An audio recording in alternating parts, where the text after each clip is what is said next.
Hello and welcome, fictitious here. This is going to be the second video in which I'm going to go through the lore of Shadow Empire.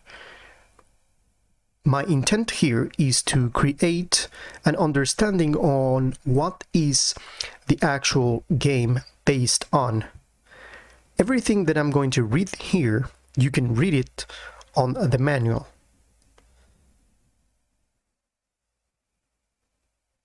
Chapter 3: De-colonization of the solar system. It was like a dragon had awakened. Territories and families that didn't keep up in the tech race soon found themselves sidelined on the EDB. Although the renewed sense of ambition to bring change initially developed strictly under the new scientists, it was soon spilling over. As a virus, it jumped from the laboratories into the management rooms and military HQs. And real ambition is ambition for power. You need to expand to get more power, but where to expand to? Take the holdings of other families perhaps? Break the rule of law? Nobody dare. 1,000 years of peace had been maintained by this time, and the idea of full-scale armed conflict was almost considered heretical, although admittedly small-scale raiding, interfamily feuding and proxy conflicts were still rather commonplace. It was the year 3196 that United Industries launched the first manned spacecraft in 1,000 years. 3, 2. They, and only a small number of other corporations like Cassiopeia Conglomerate, as well as the Wu family, took possessions of the whole solar system in a matter of decades. From Mercury all the way to the Kuiper Belt, everywhere in the solar system, human colonies and mining operations were being established. It is important to stress the enormous shock of this sudden expansion and the resulting shifts in the power balance after centuries of stability. Initially, the majority of the EDB, the families without space tech, reacted to these space endeavors with scorn and laughter. However, when it became clear how much wealth and growth could be gotten into the vastness of the solar system, they became envious. Very envious.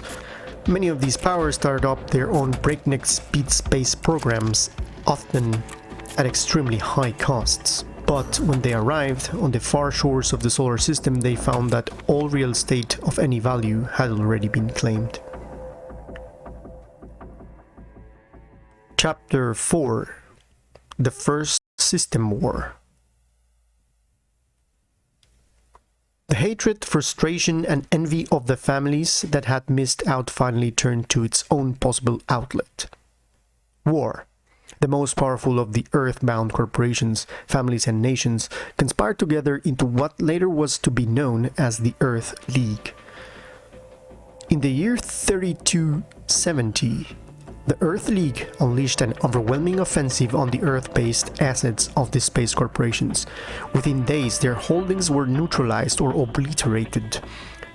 The defeat of the United Industries and the other space-bound families and corporations on Earth was absolute. However, the situation was the reverse of planet. Here, the space corporations retaliated immediately by taking possessions of the handful of Earth League installations and nuking Infinity City on the moon. A stalemate developed in the years following the start of these hostilities. The space corporations bound together under the leadership of United Industries and formed their own league, the Space League. The remaining independents on Earth were battered or threatened into collaborations with the Earth League. The EDB was for all intents and purposes replaced by a semi-secret small council staffed only by the leaders of the most powerful of the Earth League families and corporations. The Earth League knew it was technologically behind, but it had one big asset: planet Earth. The production and manpower on Earth was enormous compared to what the young space colonies could muster. After several brutal 10-year plans, the Earth League military had managed to build up an enormous space fleet and unleashed it early in the 34th century. What followed was 200 years of constant war. The war took a long time because of the distances involved.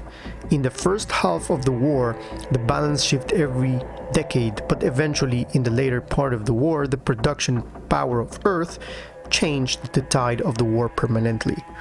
In a matter of 100 years, from 3400 to 3500, the Space League lost asteroid after asteroid and planet after planet, and was starting to fight a prolonged retrograde operation. Eventually, in the year 3611, after the conquest of Neptune and her moons, the Earth League claimed full victory. It was also the year that the Terran Empire was officially founded.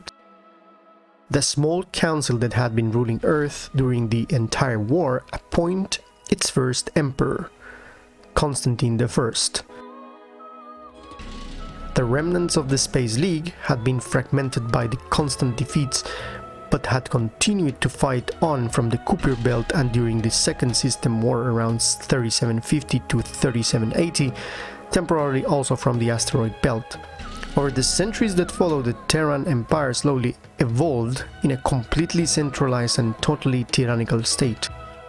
The Space League remnants, or the remnant clans as they call themselves by this time, managed to survive out in the immense vastness of the Kuiper Belt.